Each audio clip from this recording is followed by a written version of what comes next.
നമസ്കാരം. എല്ലാവർക്കും SK astro ലൈഫിലേക്ക് സ്വാഗതം. കർക്കിടകം രാശിക്കാരുടെ ഓഗസ്റ്റ് മാസ ഫലങ്ങളും ഭാഗ്യം വർദ്ധിപ്പിക്കാൻ എന്തെല്ലാം കാര്യങ്ങൾ ചെയ്യണം എന്നൊക്കെ നോക്കാം. കർക്കിടകം രാശിയിൽ ഉൾപ്പെടുന്ന നക്ഷത്രങ്ങളാണ് പുണർദം, അവസാനത്തെ കാല്, പൂയം, ആയില്യം. ഈ മാസത്തിൽ ഉച്ചസ്ഥിതിയിലുള്ള ഗുരുവിൻ്റെ അനുഗ്രഹം വലിയ കരുത്തായി മാറുന്നു. ശനി 9-ൽ വക്രത്തിലാണ്, ചൊവ്വ 12-ാം ഭാവത്തിലാണ്, ശുക്രൻ നീചസ്ഥിതിയിലാണ്. ഓഗസ്റ്റ് 17-ന് സൂര്യനും കേതുവും ചേരുന്നു. ഓഗസ്റ്റ് മാസം കർക്കിടകം രാശിക്കാർക്ക് ആത്മവിശ്വാസം വർദ്ധിപ്പിക്കുന്ന മാസമാണ്. ഗുരുവിൻ്റെ ശക്തമായ അനുഗ്രഹം കാരണം പല തടസ്സങ്ങളും പതുക്കെ മാറിത്തുടങ്ങും. ഏറെ നാളായി മനസ്സിൽ സൂക്ഷിച്ചിരുന്ന ചില ആഗ്രഹങ്ങളൊക്കെ പൂവണിയാനുള്ള അവസരങ്ങളൊക്കെ ലഭിക്കുന്നതായിരിക്കും.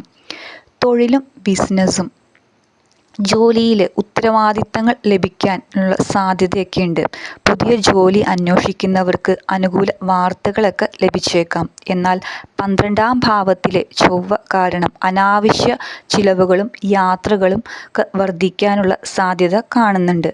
തീരുമാനങ്ങളൊക്കെ എടുക്കുമ്പോൾ ഒന്ന് ആലോചിച്ചിട്ട് മാത്രം മുന്നോട്ട് പോകുക.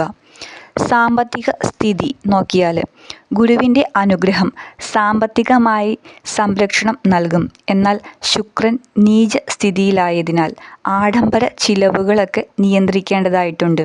വലിയ നിക്ഷേപങ്ങളൊക്കെ ചെയ്യുമ്പോൾ ഒന്ന് ശ്രദ്ധിക്കുക. കുടുംബവും ദാമ്പത്യവും കുടുംബത്തിൽ സന്തോഷകരമായ വാർത്തകളൊക്കെ ഉണ്ടാകാം. എന്നാൽ സൂര്യൻ്റെയും കേതുവിൻ്റെയും സ്വാധീനം കാരണം ചില തെറ്റിദ്ധാരണകളൊക്കെ ഉണ്ടാകാതെ നോക്കേണ്ടതായിട്ടുണ്ട്. സംസാരത്തിൽ ക്ഷമ പാലിച്ചാൽ പ്രശ്നങ്ങൾ ഒഴിവാക്കാം. ദാമ്പത്യ ജീവിതത്തിൽ പരസ്പര വിശ്വാസം കൂടുതൽ ശക്തമാക്കുക.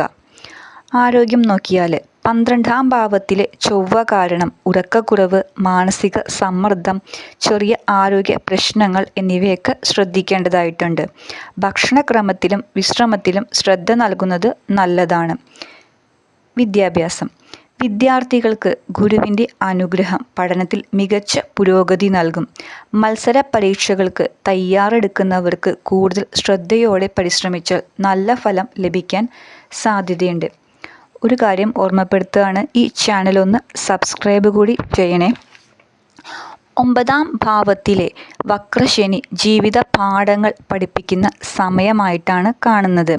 പഴയ തെറ്റുകളൊക്കെ തിരുത്താനും ആത്മീയ വളർച്ച നേടാനും ഈ സമയം വളരെ സഹായിക്കുന്നതാണ്.